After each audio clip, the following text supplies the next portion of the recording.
కాల్వ శ్రీనివాసులు చేసిన బడిత పూజ వ్యాఖ్యలకు స్పందిస్తూ తాము దానికి సిద్ధంగా ఉన్నామని, ముహూర్తం ఎప్పుడు ఎక్కడో ఫిక్స్ చెయ్యాలని సవాల్ విసిరిన బీఎస్పీ నాయకులు సింధనూరు నాగరాజు.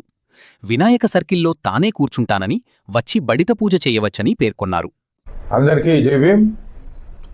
ముఖ్యంగా ఈ మీడియా సమావేశం పెట్టడానికి ఈరోజు ముఖ్య ఉద్దేశం ఏంటంటే,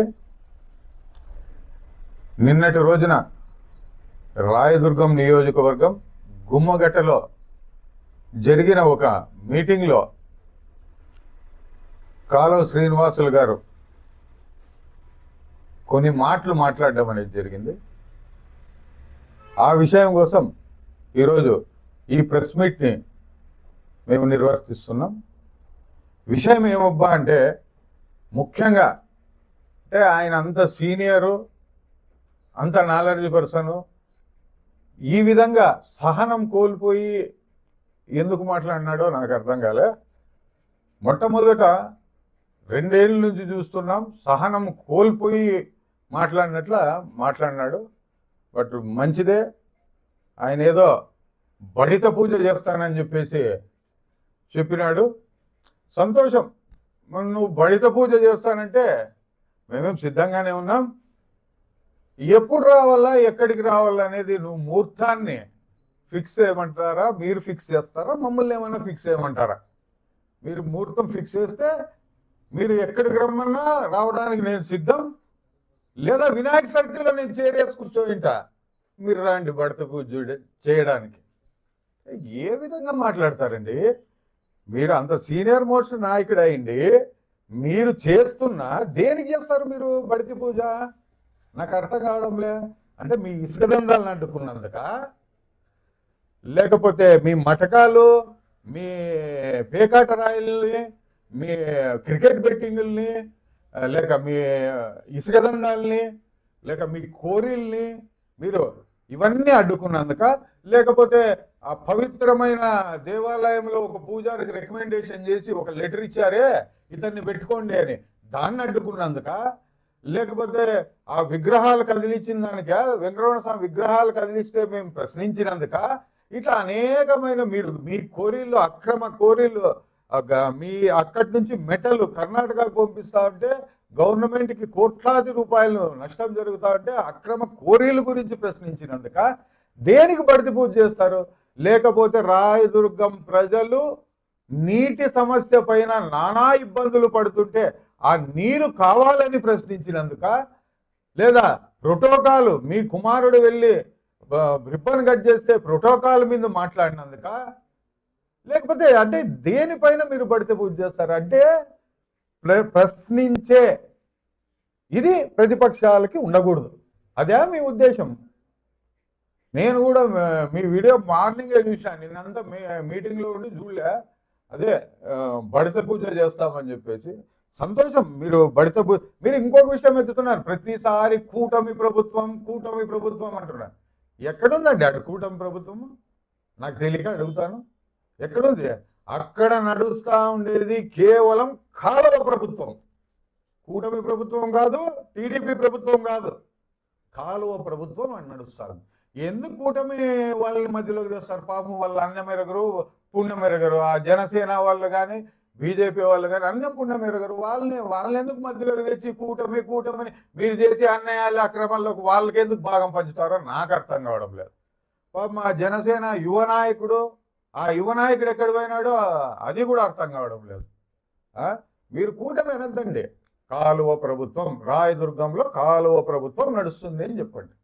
అంతేగాని ఇలాంటివన్నీ మాత్రము ఎట్టి పరిస్థితుల్లో దయచేసి మీకు అన్నీ తెలిసిన వ్యక్తులు మీరు అలా మాట్లాడద్దండి అని చెప్పేసి చెప్తున్నా. ఇంకొక విషయం మాట్లాడినారు, 1000 ఓట్లు వచ్చిన వాళ్ళు కూడా మమ్మల్ని ప్రశ్నిస్తారా, వాళ్ళకి అది ఉందా ఇది ఉందని. కాలువ శ్రీనివాసులు గారు బాగా గుర్తుపెట్టుకోండి, 2014లో ఇదే 1000 ఓట్లు నీకు పడకపోయింటే రాజకీయ భవిష్యత్తు ఉండేది కాదు, కనుమరుగైపోయేవాడు. ఈరోజు కేవలం 1600 ఓట్లతో ఆ రోజు నువ్వు గెలిచినావు, మంత్రి అయినావు. అదే 1000 ఓట్లు నీకు పడకపోయింటే నీకు రాజకీయ భవిష్యత్తు ఉండేదా? ఈరోజు కనుమరుగైపోయేవాడు కదా, అది మర్చిపోయావా?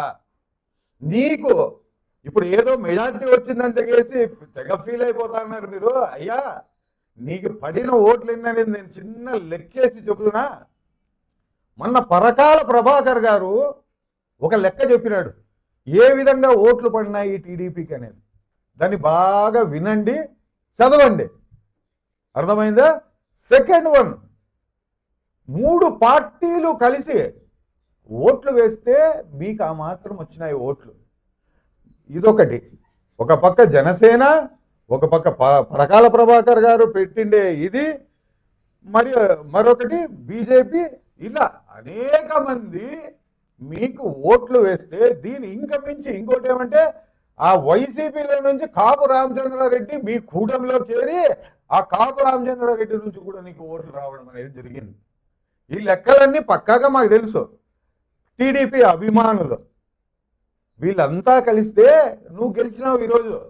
అదేమో కాలువ శ్రీనివాసులు అని మీ పేరు మీద గెలవలే, ఆడ టీడీపీ మీ ప్రభుత్వం, టీడీపీ పార్టీ అభిమానులు ఓటేస్తే గెలిచినారు మీరు.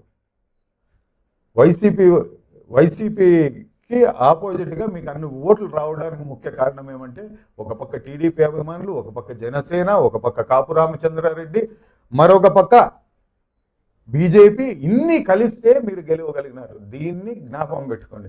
మీరు ఈరోజు చెప్తున్నారు కదా 1000 ఓట్లు అంటే, నేను ఛాలెంజ్ విసురుతున్నా, నా ఛాలెంజ్ని స్వీకరిస్తావా, నీకు ధైర్యం ఉంటే అని చెప్పేసి నేను ప్రశ్నిస్తానా. నేను ఈరోజు చెప్తున్నా, 100కి 200% నువ్వు రిజైన్ చేసిరా, నేను ఇండిపెండెంట్ గా నిలబడతావు. నీకన్నా ఒక్క ఓటు నాకు ఎక్కువ వస్తే నేను అక్కడ ఉంటా, నీకన్నా ఒక్క ఓటు తక్కువ పడితే రాయదుర్గంలో అడుగు పెట్టను, జీవితంలో రాజకీయాలు జోలికే రాకోకున్నట్లు బిజినెస్లు చేసుకుంటాను, నేను ఇంట్లో ఉంటానని చెప్పేసి తెలియజేస్తున్నా. మీకు ధైర్యం ఉందా? నిలబడండి. ఇండిపెండెంట్ గా ఇద్దరు పోటీ చేస్తాం. ఎంత నీకెన్ని ఓట్లు వస్తాయో నాకెన్ని ఓట్లు వస్తావో తెలుసుకుందామంట. అయ్యా, నీ పార్టీని అడ్డం పెట్టుకోను, ఇంకా మిగతా వాళ్ళని అడ్డం పెట్టుకోను, నువ్వు గెలిచి 1000 ఓట్లు తక్కువ అంచనా వేయద్దు. అదే 1000 ఓట్లు పడిన దానికి నువ్వు 2014లో ఎమ్మెల్యే అయినావు, మినిస్టర్ అయినావు, అది గుర్తుపెట్టుకోండి. ఏమయ్యా, మేము ప్రశ్నిస్తే తప్ప, మీరు బాగా గుర్తుపెట్టుకొని మేము ప్రశ్నించడం తప్ప. కాలువ శ్రీనివాసులు గారు, ముఖ్యంగా నేను చెప్తున్నా, ముఖ్యంగా ఇలాంటివి మీకు తగినవి కావు. దీన్ని ముఖ్యంగా మీరు గమనించాల్సిన విషయము. ఇంతకు మించి మీకు చెప్పేదైతే నేనేమీ లేదు. మీకు అంత మమ్మల్ని ఏదన్నా ఢీ కొట్టాలనో లేదా మమ్మల్ని ఇబ్బంది పెట్టాలనో, మిమ్మల్ని ప్రశ్నించే వాళ్ళని, మమ్మల్ని కావచ్చు ఇతరులు కావచ్చు, ప్రశ్నించుకో, మీరు ఏమైనా ఇబ్బంది పెట్టుకోండి, దాని సిద్ధం. ప్రజల కోసం, ప్రజా సమస్యల కోసం ఎన్నిసార్లైనా ఎంతమందితోనైనా మీరు బడిత పూజ చేసి, మీరు బడిత పూజారి అయ్యి వచ్చి బడిత పూజ చేసినా జీవించుకోవడానికి నేనైతే సిద్ధంగా ఉన్నాను. అదే మీరు రమ్మంటే వినాయక సర్కిల్లో వచ్చి నేను కూర్చోండి. ఇది సొంతంగా ఒక విషయం ముఖ్యంగా మీరు గమనించాల్సిన విషయం ఏమంటే, అదేంది అడవిలో దయ్యం వచ్చి ఊర్లో దయ్యాన్ని తరిమిందంట, అట్లుంది. అయ్యా, నేను దేవరేడ్లపల్లిలో పుట్టినోడిని, రాయదుర్గంలో పెరిగినోడిని, నేను లోకల్, నువ్వు నాన్ లోకల్, అది బాగా గుర్తుపెట్టుకో. ఇట్లాంటివన్నీ మా దగ్గర చెల్లవు. ఇంకొక విషయం ఏమంటే, నువ్వు ఒక ఓటుకి 1500 2000 పంచి నువ్వు ఓట్లు వేయించుకున్న వ్యక్తివి నువ్వు.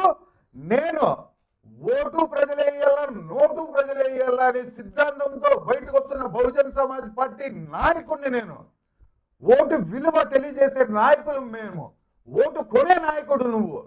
నాకు నక్కకి నాగలోకానికి ఉన్నంత తేడా ఉంటుంది శ్రీనివాసులు గారు. ఓట్ల విషయంలో, నోట్ల విషయంలో మీకి మాకి చాలా తేడా ఉంటుంది. దీన్ని గమనించాలా. మీరు తక్కువ ఓట్లు పడినాయని రాజ్యాంగంలో మిమ్మల్ని ఇట్టే క్వశ్చన్ చేయొచ్చు, క్వశ్చన్ చేయకూడదని రాజ్యాంగంలో రాయలేదు. సామాన్య మానవుని కూడా మీరు చేస్తున్న అన్యాయాలు, అక్రమాల పట్ల క్వశ్చన్ చేసే అధికారం ఉంటుందని చెప్పేసి మీరు గ్రహించాలా. నువ్వు చెప్తున్నా కదా, నీకు చేతనవుతుందా, రాజీనామా చేసిరా, రేపే వస్తాను నేను. ఇండిపెండెంట్ గా నిలబడదాం ఇద్దరము. నీకన్నా ఒక్క ఓటు నాకు తక్కువ పడినా కూడా నేను రాజకీయాల్లో నుంచి బయట తొలుగుతానని చెప్పేసి తెలియజేస్తూ, జై భీమ్, జై భారత్.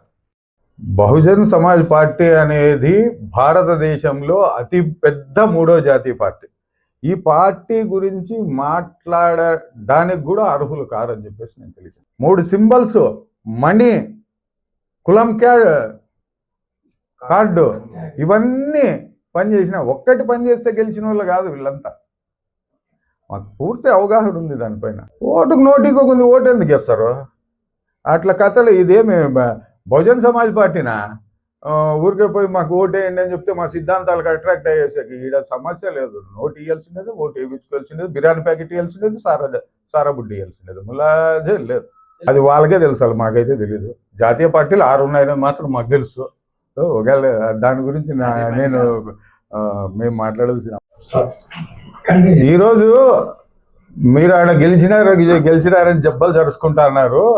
ఒక చిన్న విషయం చెప్తున్నాను.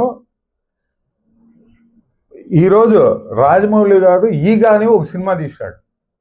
ఆ ఈగ సినిమా సూపర్ హిట్ అయింది. అది ఈగ గొప్పదనం కాదు, రాజమౌళి గొప్పదనము. నువ్వు వాడు నిలబడినందుకు గెలిచలేదు నాయన. మీ పార్టీ టీడీపీ అని ఉంది, ఆ పార్టీ వల్ల గెలిచినావని చెప్పేసి మీరు దాన్ని ముందుగా మీరు గ్రహించాలా.